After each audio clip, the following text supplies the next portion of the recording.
ॐ शक्तिये पराशक्तिये ॐ शक्तिये आदिपराशक्तिये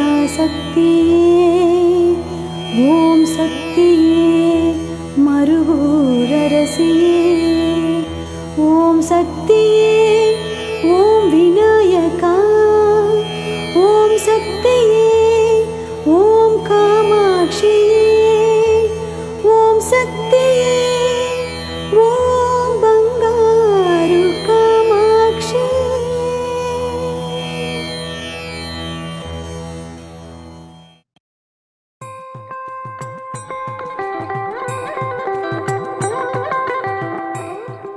ओम शक्ति पराशक्ति।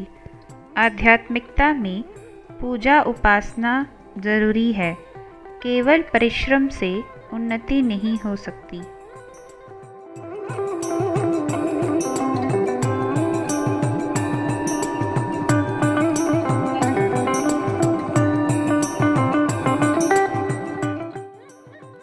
ओम शक्ति पराशक्ति। गुरु के श्री चरणों में सहस्र कोटि नमन। शक्ति, क्या मैं आपकी कोई सहायता कर सकता हूं?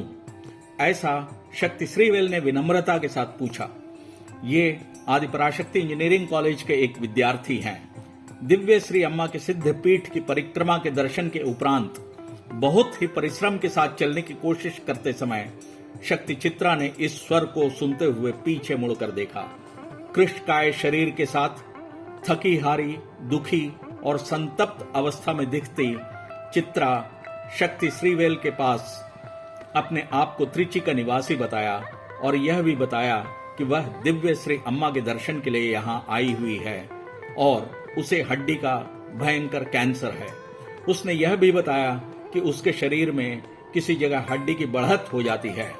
उसे शल्य चिकित्सा के द्वारा खुरचकर हटा दिया जाता है। कुछ एक दिन बाद फिर किसी दूसरे भाग में यही दिक्कत आ जाती है, फिर से शल्य चिकित्सा। इसी प्रकार अनेकों बार जहां जहां हड्डी में दिक्कत आएगी वहां शल्य चिकित्सा करनी पड़ती है। कहाँ नहीं जा सकता, कहाँ कहाँ आएगी। बढ़ते बढ़ते शल्य चिकित्सा चलती रहती है। इसके साथ ही दवा, अस्पताल के चक्कर में भी काफी सारा खर्च हो गया। अब मेरा जीना मुश्किल है और 6 दिन के अंदर मैं गुजर जाऊंगी, ऐसा कैंसर स्पेशलिस्ट डॉक्टर ने कह दिया है। कहते हुए वह रोने लगी। शक्ति श्रीवेल चित्रा के पास, अम्मा आप चिंता न करें, पुण्य भूमि इस मरवतूर की मिट्टी पर आपने पैर धर दिया है। अम्मा के पास आप आ गई हैं। अम्मा का दर्शन भी आपको प्राप्त हो गया। आपकी किस्मत, अभी माता को इरुमुड़ी के समर्पण का समय है। आप आज ही सिद्धपीठ में इरुमुड़ी धारण कर साथ ही समर्पण कर दें, ऐसा उस विद्यार्थी ने कहा। सही ढंग से चल न पाने वाली उस महिला को इरुमुड़ी माला, थैली, चावल, अभिषेक सामग्री सब कुछ शक्तिवेल ने ला कर दिया और साथ ही इरुमुड़ी धारण और समर्पण के लिए जरूरी व्यवस्था भी कर दी।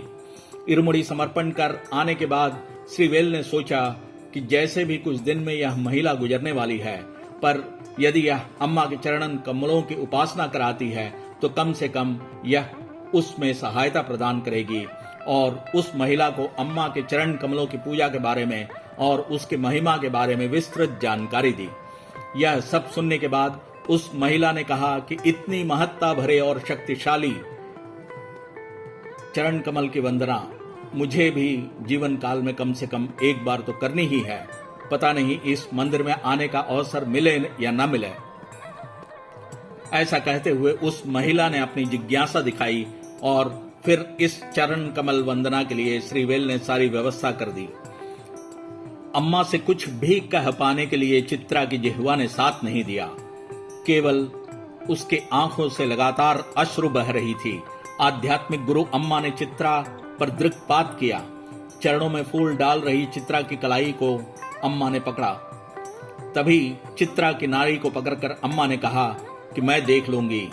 इन सब के होने के करीब 6 महीने बाद एक दिन शक्ति श्रीवेल मरवतूर सिद्धपीठ में उसी महिला को फिर से देख रहा था।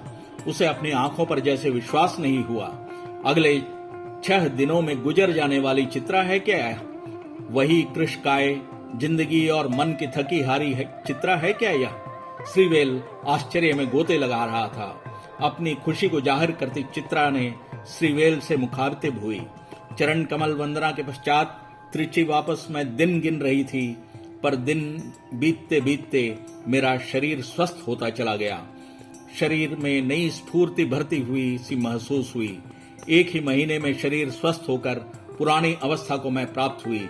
अभी दवा वगैरह कुछ भी नहीं ले रही हूँ, अब सब कुछ ठीक है। अम्मा ने मैं देख लूंगी कहकर धीरे धीरे मुझे पूर्ण रूप से ठीक कर दिया। अम्मा को कोटि कोटि धन्यवाद देते हुए चित्रा के आंखों में फिर से आंसू भर आए। हड्डी के कैंसर से ग्रसित होकर और तकलीफ पाकर गुजरना है, ऐसा चित्रा का कर्म दोष था जिसके चलते वह तकलीफ पा रही थी। उसकी मौत के दिन भी डॉक्टरों द्वारा निर्धारित कर दिया गया था। उसी समय उसके कर्म दोष को समाप्त कर शांति देने की क्षमता किसमें है? यह शक्ति उस परम शक्ति में ही है। आध्यात्मिक गुरु दिव्य श्री अम्मा संपूर्ण रूप से शरणागत होने वालों को उनके विधि को बदलकर अच्छी जीवनी का दान देते हैं। कर्म दोषों को कम करती इरमुड़ी की महिमा को सब लोगों को विस्तार से बताकर सबको इरमुड़ी धारण समर्पण कराकर गुरु कृपा और दैवीय कृपा को प्राप्त कर सुख समृद्धि के साथ जिएंगे। ओम शक्ति पराशक्ति।